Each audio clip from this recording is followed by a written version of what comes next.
All right, welcome back to Off the Crypto Cuff. I'm your host, Jesse, and this is Jeff. Two friends talking crypto, politics, current events, all while having a drink. Basically, once our drink's over, that's when we end our conversation.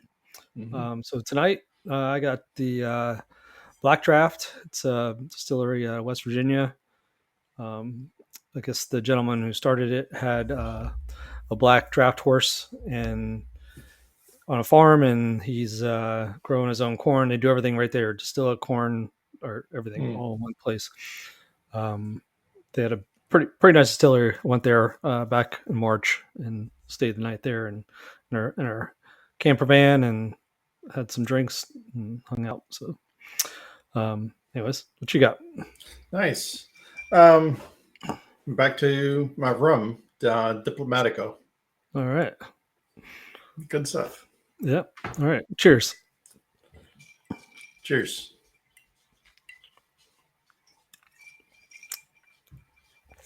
So, yep. So, yeah, market's been a little interesting. I feel like we've had some movement. I guess Trump basically come out and said, hey, you should be doing stuff now because it's going to get crazy. And I think people are I don't know if that's the whole reason, but that's something I saw that's potentially sparking the market right now, both the crypto and even the stock market. So yeah, I shared the link to the video. You always love me sharing videos of Brits. Yeah. But all in crypto, he actually showed in his latest video Google Trauma search trends. Okay. Misspelled, but the search trend for Ethereum is on the rise significantly. And you can actually see a lot of the recent price action. And even Bitcoin dominance has actually rose significantly over the last couple of weeks. So basically, that's Bitcoin being the leader and first mover, followed by Ethereum, which is the second largest by market cap. So eventually, it's, things will trickle downwards, in the market cap chain. But we're really a lot of analysts basically take a look at Bitcoin dominance, because when it crashes, that's where the big money or the cycling is actually going to happen from Bitcoin into the altcoins. So right now it's what was it, over 60 something percent? It was like 62, 63%. Yeah. So when it starts actually collapsing, that's where the cycling's happening, and all that money or all that liquidity is actually coming down to the other chains. People are taking profit out of Bitcoin and moving it. And it happens quickly. Oh yeah. We'll see that. Like you said, anytime Bitcoin starts to run, and then shortly after the coins start following. But yeah, I mean, I don't know. I feel like if you're not in things right now, you don't want to be chasing the dollar. Like we've mentioned before, just this is not the time necessarily to be buying, but it's the time to be kind of watching in the market. And if you're in it, just prepare on make sure your exit strategy is, and if you plan to exit. It's like again, we're not financial advisors, so nothing we say is financial advice. Always do your own research. And all I could say is, there are some of the early or some cryptos that are still within price discovery. In other words, they fully retraced. They're in price discovery. For me personally, those are not buys. And there's a bunch that are still very low in retracement and haven't gotten to price discovery yet. So those still exist, but it's, up to each person to do their research, figure out what they want to do, and whether or not they deem it worth the risk to buy in. Right. Because there are still some in there that are potentially going to just rocket, as the cycling happens. Because, the biggest reason why we have early spring sell-offs is because of, the taxes, especially in the U.S. A lot of people have to take profit, to make sure they can actually cover their taxes. Once the tax season is over, and then you start going into summer, then you end up having this, second big move. And that's where we are currently. Yeah. Yeah. I mean, the other part is depends on what your goal is, what your plan is. If you're just looking at short-term kind of investing, then sure, you can do that. But like I mean, I think you and I both are just more of a long-term investors in this, looking at it as what it's going to look like years from now. Dollar cost averaging, stuff like that. We may take a little profit on the way up on certain things, but I think overall we're kind of more, and then you're more into the using it to make money essentially. Yeah. Um, staking and stuff like that.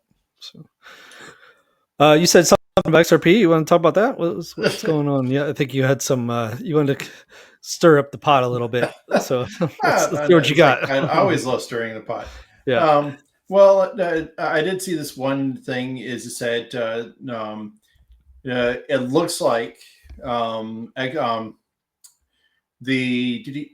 well. So wait, let me preface it, because you basically were having a conversation with a lawyer about a personal matter, and the lawyer brought up XRP, Yeah. and that kind of sparked this whole thing, and you're thinking about what.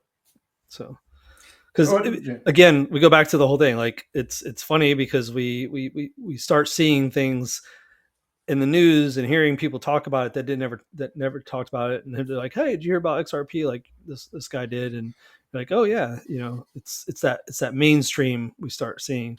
It's the mainstream, but he's not exactly as mainstream as you would think. He's been in the game for a while, Okay. but it was the way he was talking about it that actually got me thinking.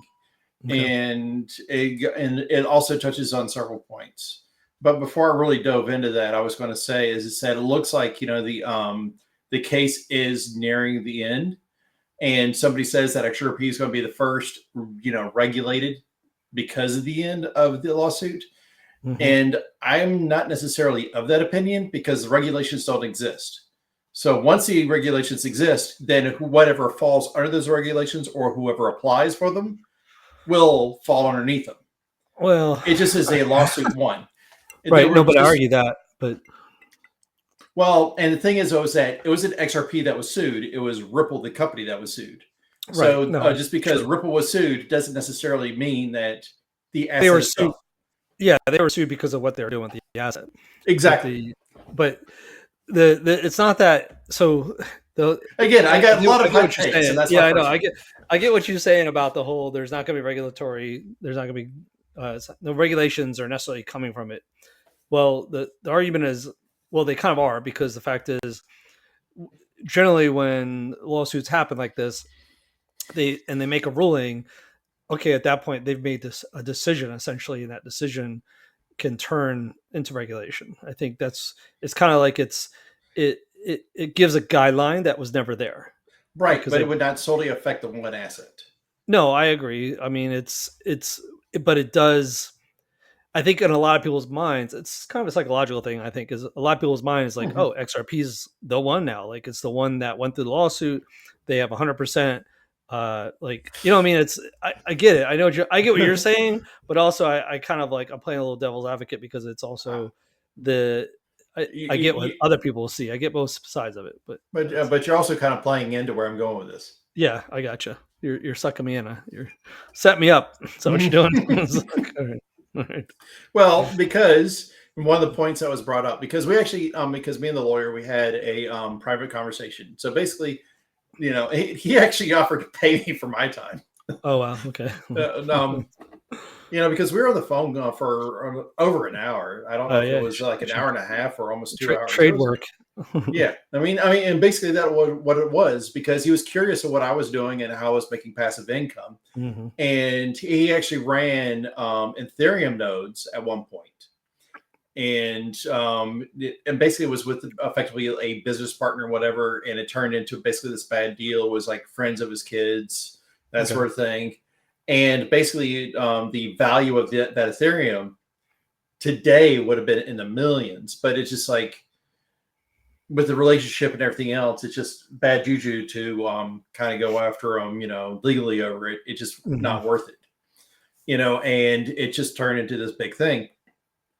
But he also got into XRP, and he mentioned the lawsuit, and he was just like, well, if somebody's going after you, typically that means that, you're on the right track, or, you're being targeted for a reason. That's why I started laughing when you started getting into the lawsuit and all that stuff. Right. But it doesn't necessarily mean that they were the only ones in the target, because when you actually take a look at Coinbase, the Wales notices that went out to all the exchanges, they listed like 20 or 30 cryptos in those. But the thing is, though, is that they could not have a singular institution to sue. So they just went over to and started suing the exchanges over them. And basically their complaint was, well, you're selling securities. Well, there was no proof that any of them was securities, because they didn't go after anybody. It was just, Right. fiat declaration. That's what I'm saying. This lawsuit has a lot more ramifications across the board than just, this one thing. And just to carry through the thought, the way he was actually talking about XRP is that, it's going to replace Swift, the things that we talk about. It's going to be the future of the banking system. It's going to be the future, and it's going to be the future of traditional finance. And I was explaining to him, this is like, so how does the everyday person get into it when the cost of creating a wallet is 10 XRP? So as of today, let me take a quick look at what the price is, because the math is not that hard. There it is. So it's $2.56. So it's a little over $25 to create a wallet. Okay. So I created 2 wallets, one on Ledger and one on Tangent, when it was basically cost was 25 cents. So that was $2.50, but the price went up by that much. So I'm effectively out by 10x at this point. So I don't know, I guess, what are you creating the wallet? What do you mean by creating the wallet? That's what I'm now, when you actually when you first initialize a hardware wallet or a software wallet, right? So basically, you're creating the private key. I got At that point, you've created a wallet. Yeah. As soon as you transfer XRP into an XRP wallet, the first 10 that's in there gets locked up as the cost of the creation of the wallet. Let's see. That's the cost of doing business. Okay, so what happens when it goes to $10 in XRP, $100 in XRP? Well, it's $1,000 in XRP. Right. You start pricing people out, and basically the point is that by design, XRP is not meant for retail. It is meant for it's meant for institutional. 100%. We've talked about that, and we've talked about it. Yes, yeah. And basically after talking to him, and it's like, and he was like, well, it's the future of finance. It's the future of banking, and yes, it is. It's part of the future of traditional finance. Right. If you're a hardcore libertarian anarchist and you hate the banking system, well, XRP and Ripple, they are tightly integrated to that traditional system. Yes, I know. Right. We've talked about that too. That's so effectively, XRP and Ripple is your dystopian future. Right. And it actually kind of got me thinking, because last time I said there's only 2 paths from here. I said there was basically this techno future, and then there was like, you just should go Amish. But I think there is the dystopian techno future, but there is this middle ground where freedom does exist in certain projects that are potentially doing it right, if it is democratized or distributed correctly. Right. But also, okay, so you see where I'm going. I do understand, but also, but that again, we've talked about this, is it's not, and I yeah, I think a lot of people don't understand XRP and don't really get it, so it's like they don't understand what it's meant to do. Mm-hmm. And you're basically holding a piece of something that the bigger industry is going to want. So they're saying right now that a lot of people who are buying XRP are like the bigger industry. They're trying to grab as much as they can, because they believe that eventually they're going to have it in order to move money around, which is somewhat true. So if you're a consumer like you and I, and you own it, and they're using it, and it's, as they use it, it's slowly like, becoming less and less of it, now yours is becoming more valuable, because now you could sell it to the industry, is what the way I look at it as an investor. As far as what it can do, I agree. It's only a piece of the pie of everything, because we've talked about that before. It's and they talk about it. It's for cross-border transactions is what they've developed it for, to move money easily and quickly across borders and around the world. It's not meant for you and I to hold and to make transactions with. That's not what it's for. Yeah, and this is the. So I agree with you to an extent, but I also disagree with you somewhat too. So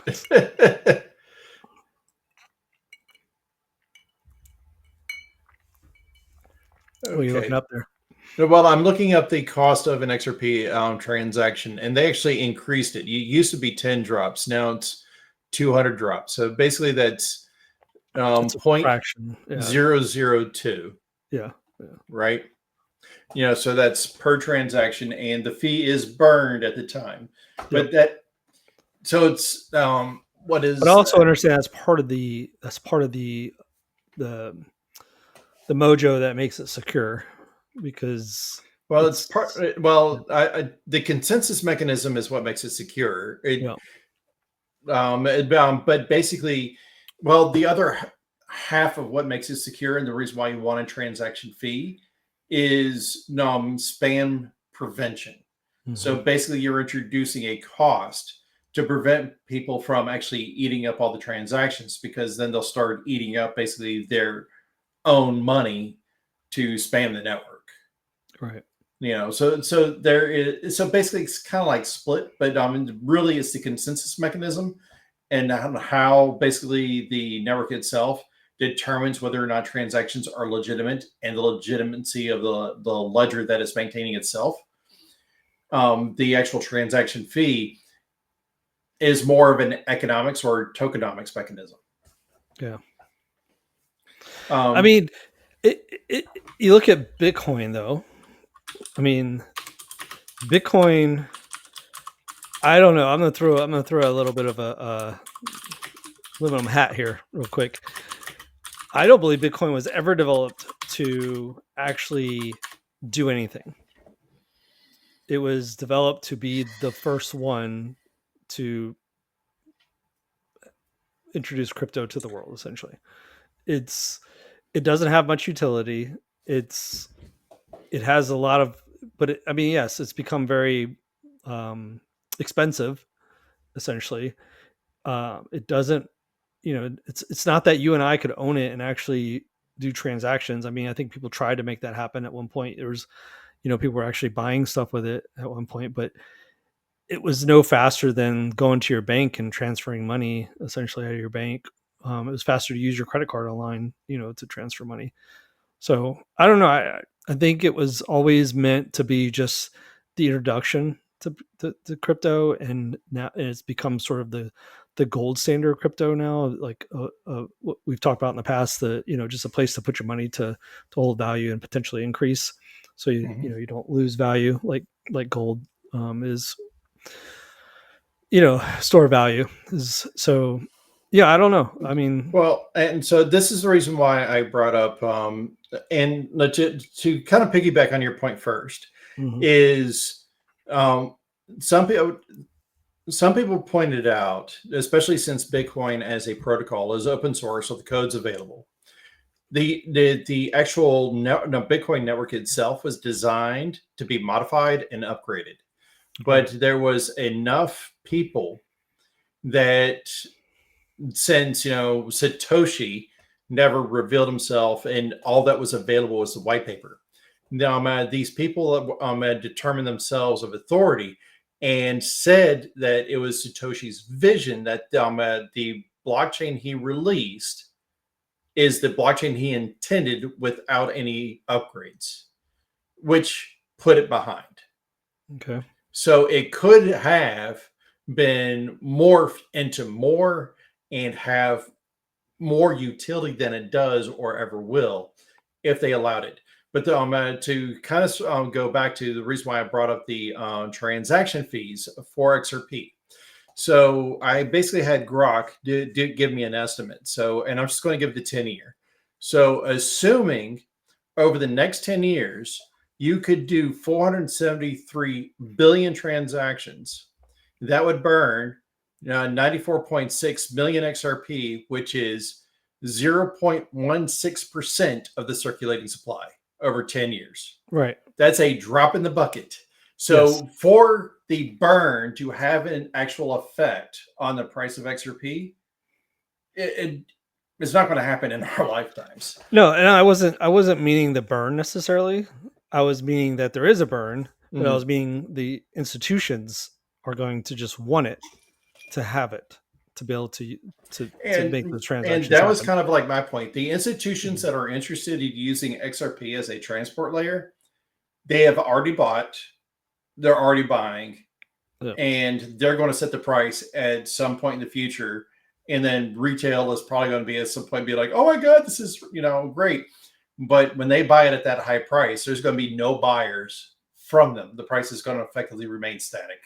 I mean, that's sort of what's happened to Bitcoin. I don't think Bitcoin's actually topped yet. No, I agree. I think it's going to go higher still. But also Bitcoin's different too because there's less of it essentially, and I think that's a big part of it because every time we have every 4 years there's a halving, which the halving happens. Yeah. Mm-hmm. I mean, because we're getting ever closer to basically the endpoint, but the endpoint's still 100 years, 200 years away, or however long it's going to take to to get to the last block. But my biggest concern with Bitcoin is I need to do more research actually on the distribution of nodes, but it takes a lot of energy to do it. And there's a lot of warehousing that's been happening with the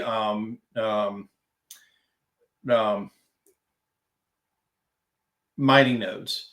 So even if you can say that, there's, a million independent, blockchain miners, but if they're all warehousing in 20 different warehouses, well, then you have location centralization, which can lead to problems.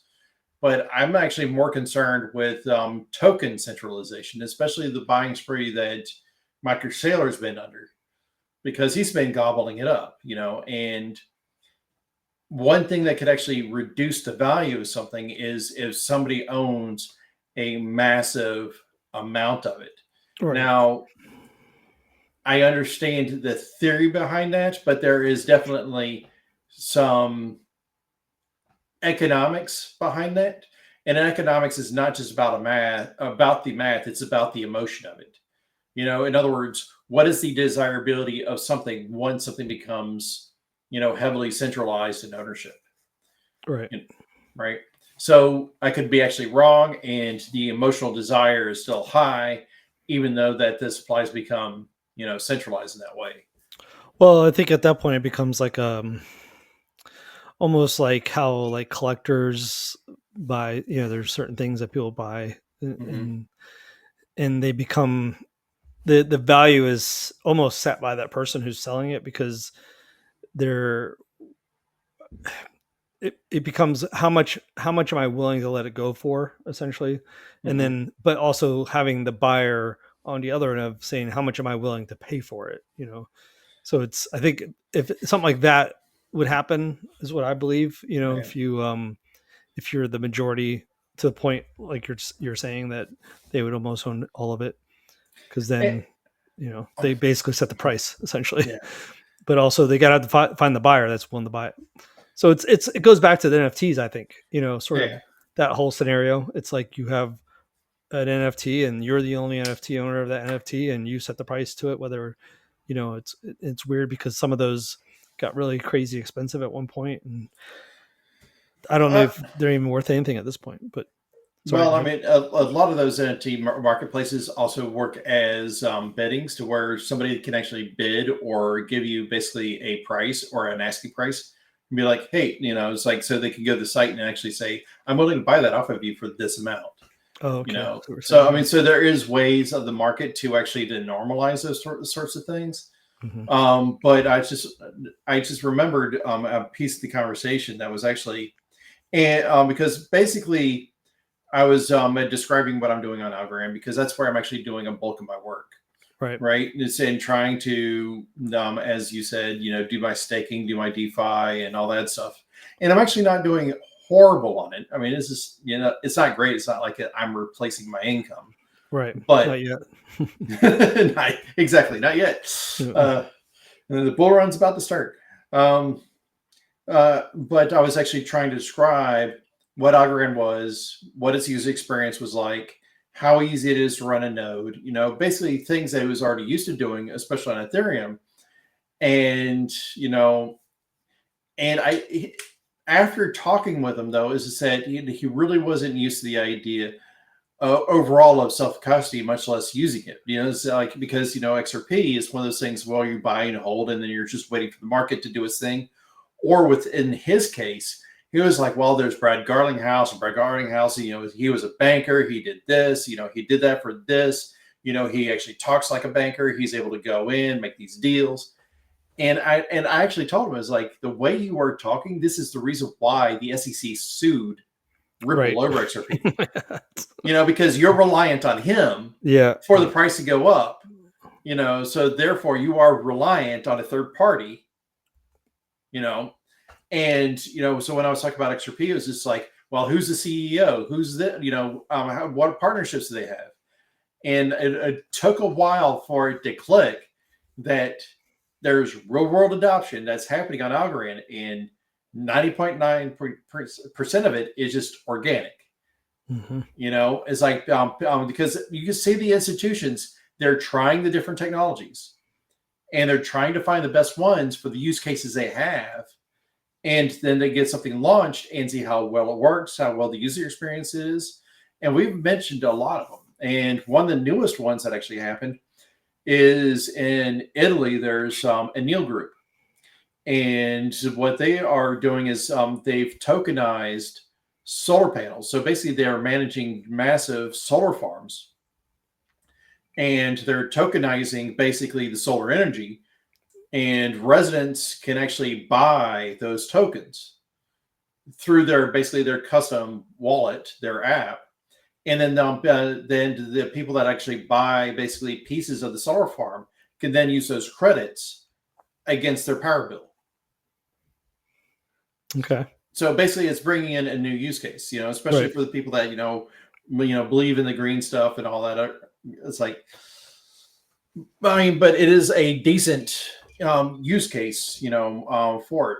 And I was trying to describe a lot of the ones that I actually kind of knew that would actually kind of resonate, with them, like the TravelX, and Passengers, that's happening on Algorand.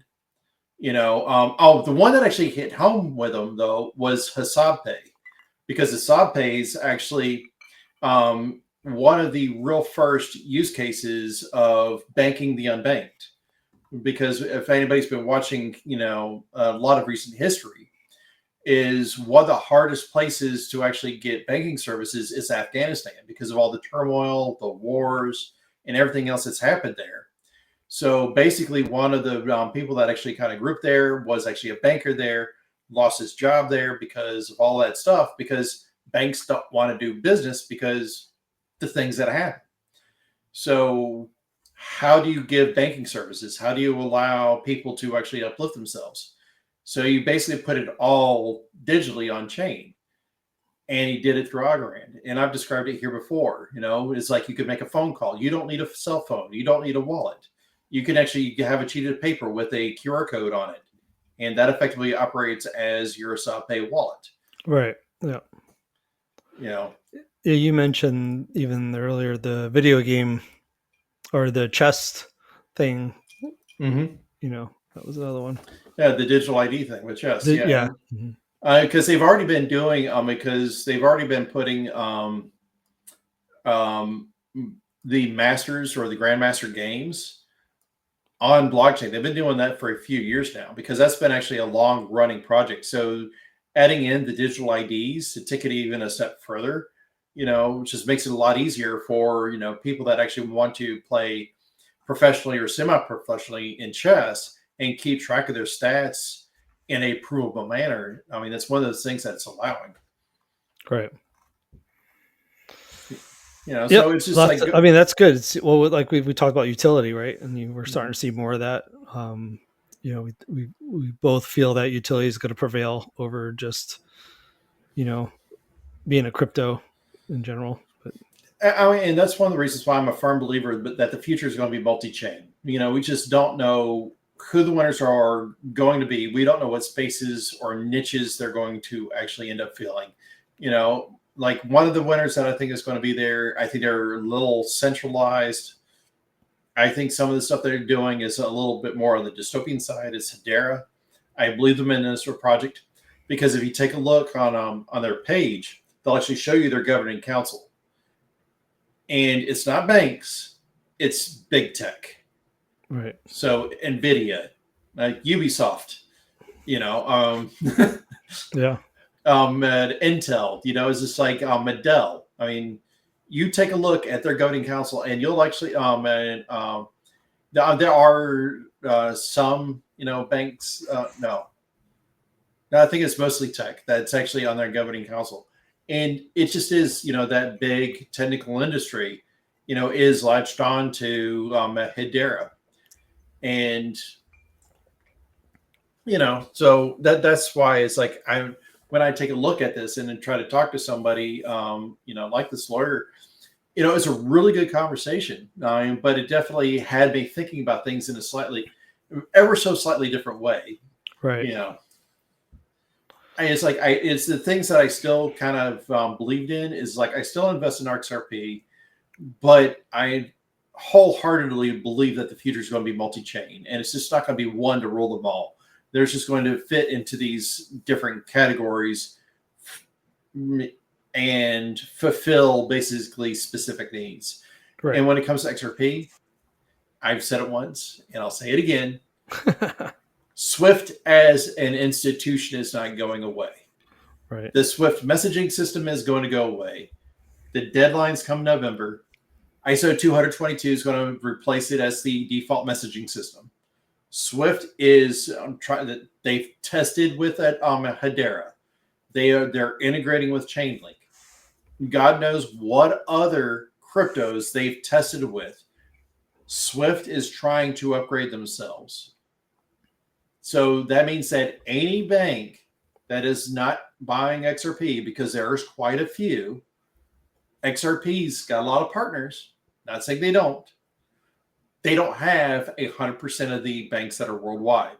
Right. There are some that will stay 100% away from all crypto. They've already sworn them all off. There's like, we're not doing it, which means they're going to stay with Swift, the institution. Yeah. I mean, the thing is that potentially the crypto is the easy button for that to meet the ISO, but they may be saying that right now. No, but, well, the thing is though, is that a new CEO steps in place, something changes, and then they change their tune. It happens all the time with stuff. But the clock is ticking, and it's the integration time. Right. I already have the computing systems and the software to integrate with Swift. Swift changes what they're doing underneath. My APIs, my system doesn't change. I spend no money. Mm-hmm. My developers do nothing. Right. Right. So that's effectively where they are. So Swift upgrades, I just basically continue talking to Swift, whatever, however far I want. They do the translation, proxy it out. They've upgraded. Yay. And if I go to XRP, now I actually have to basically build in my proxies. I have to switch my software. I have to do my infrastructure. You have to make significant changes, spend time in development. Possibly. Maybe that's no. I mean, isn't there like a way to port all that over? There is no easy button on doing any port over. There never is. And this was one of the points that Herb Sutter, and I mentioned him several times because it was based around programming, but I think it is very apt as this topic of conversation because ultimately it's about technology adoption and the cost of transitioning technologies. Right. Yeah. Most technologies, especially when you're talking about institutions, have a 10-year lifespan. So what technologies get selected today are going to be around for the next 10 years, at least. Yeah. I mean, I don't know. I don't feel like I'm not like the XRP maxi of like it's going to be the one, like they've said about the Bitcoin, it's the one, I'm not that. I do believe it's going to be a part of it, though. I believe it's going to be a piece of the pie, piece, basically. So, like you said, to me, that's why I'm invested in. That's one of the ones that could potentially be part of it and be worth more than what it is today. That's why we're invested in many others, because it's a guessing game of what could be. We don't know. We have that crystal ball, we'd be in a much different situation right now. So it's kind of just do your own research, make decisions, kind of go with a little bit of a gut at the same time. I feel like that's kind of what we've done, and that's what we're doing. But yeah, I don't know. It's I told you it was going to be a hot take. Yeah. I mean, it's hard. It's hard to know what's right and what's wrong. It really, when it comes to where to invest like that, and we all want to make that money. We just we don't know if we're making the right decisions or not. But well, there was actually a decent piece of news, and this is again touting more XRP than anything. Not XRP. I mean, now you got XRP on my brain. Yeah, I mean, right Algorand. now, I mean, XRP is a hot button, right? Like people are talking about it. It's yes. I mean, people talking about stuff definitely gets the word around. So exactly. I've been mentioning this before, and this is one of the things I'm looking for.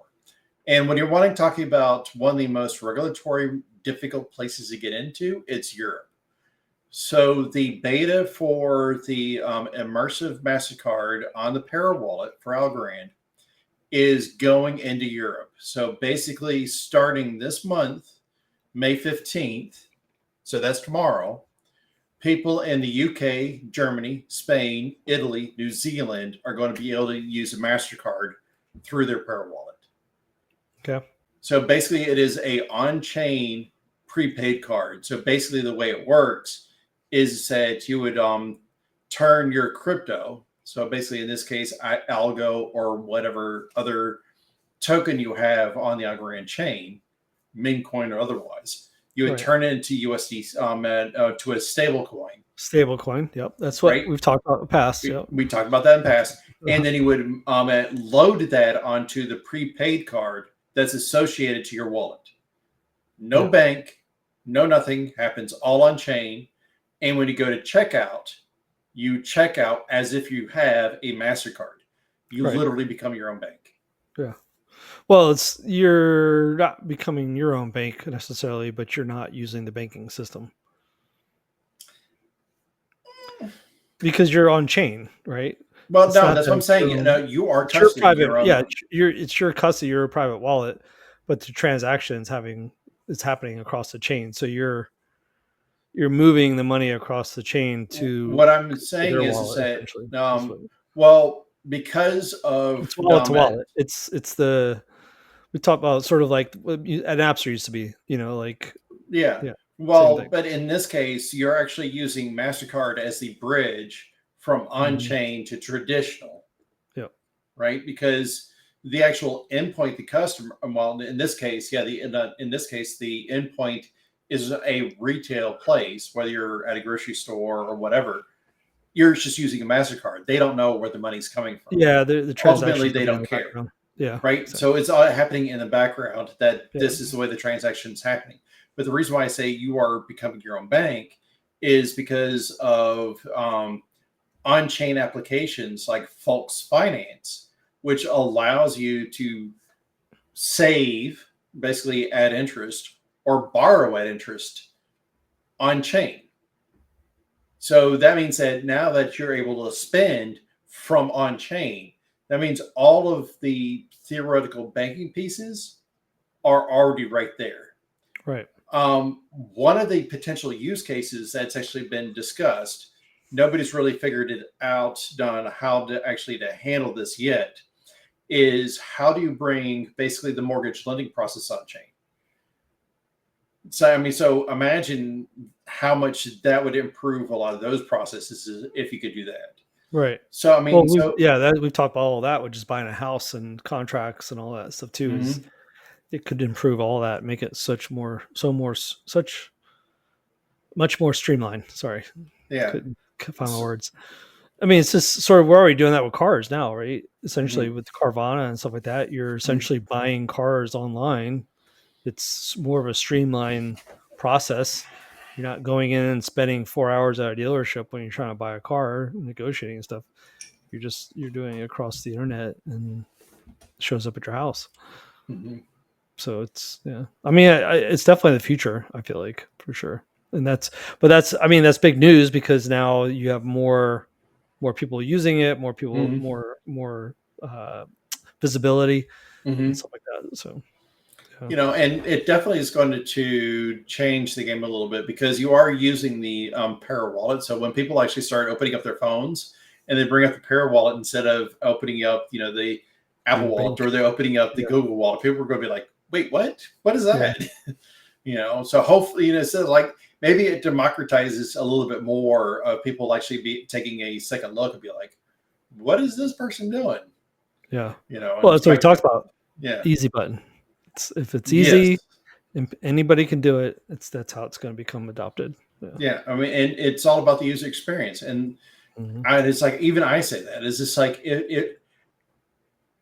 for a lot of technical things, I could eventually figure most of it out, Right. But if I'm actually having to spend a lot of time figuring it out, there's not a lot of people that I know that will actually give me 2 minutes to explain it, regardless of how easy I think it is Right. after I figure it out. Oh, Because it's like if I had to climb a mountain to get there, chances are nobody wants it. they just want to push a button. They just want to push a button. And, Yeah. it's like, and so far I found maybe, to be honest, I've only found two that are relatively easy, and that's pretty much it. It's like, because most of them, is, uh, and I know that upgrades happen over time. So it's like, I haven't revisited VeChain in a long time, but I'm just going to go with my initial experience with it.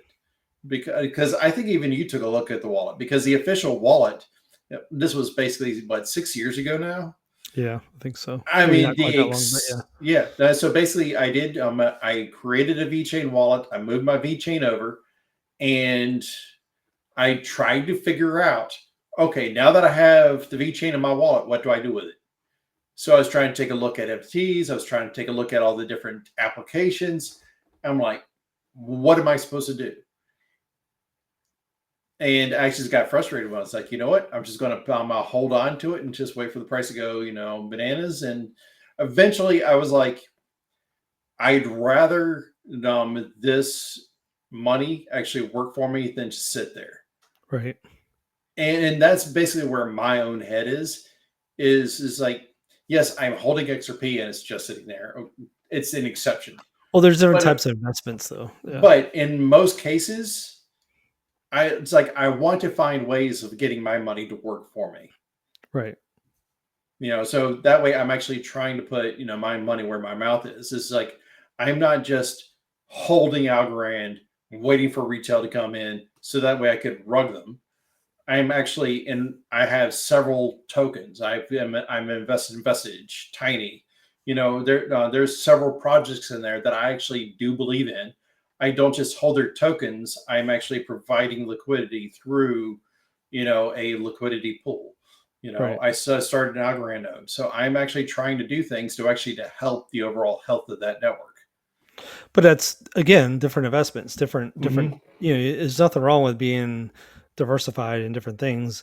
And you said pull the rug out or rug them is what you said, but you're basically saying once it gets to a certain point, I'm selling all of it. Is what the Hmm. translation for that. But the, I mean, you shouldn't do that anyways, no matter what it is, because even like with Bitcoin, like people who just sold it all and just because it's like, oh, now I'm a millionaire, that's not smart either because it goes up. So you want to sell a little enough to make yourself comfortable, I guess, and then continue to ride it up and sell a little more. Yeah, That's exactly. strategy. It's going to go to Yeah. continue. Sorry to Uh, interrupt. yeah, go ahead. It's going to continue to go up over time. The max supply is 21 million. There is millions, if not hundreds of millions of people on this planet. Not every single person can have a whole one. Yep, I know. And if you were lucky enough to not just have a whole one, but several, multiple ones. and then you turn around and be like, well, now I'm a millionaire, I'm going to sell them all. It's like, well, guess what? The other millionaires, the other billionaires, they're buying them. And when you turn around and you're like suddenly going broke and you're like, I should have held on to some Bitcoin. Well, guess what? You're probably going to have a hard time buying. You'll never be back into it. Yeah. No, exactly. Yeah. That's why you don't sell everything off. You sell bits off and you hang on to it. Even if you ride it to the ground, essentially, it's like you don't ever want to get rid of everything you have, because exactly that. You may never be able to get back into it, and then you regret it. It's essentially, and you always should hold a little bit, even if it's just a couple, but not investment advice, just my personal opinion, based on knowledge I've gained over the years. So, but anyways, I think we're finishing our drinks here. Yep. Just wrapped mine up. All right. Me too. So you want to close this out? Yeah. So thank you for joining us for another episode. Please remember to hit the like button. Subscribe if you haven't already. And do us a favor. Join the conversation. Comment down below. Let us know what you think. See you next time. Till next time.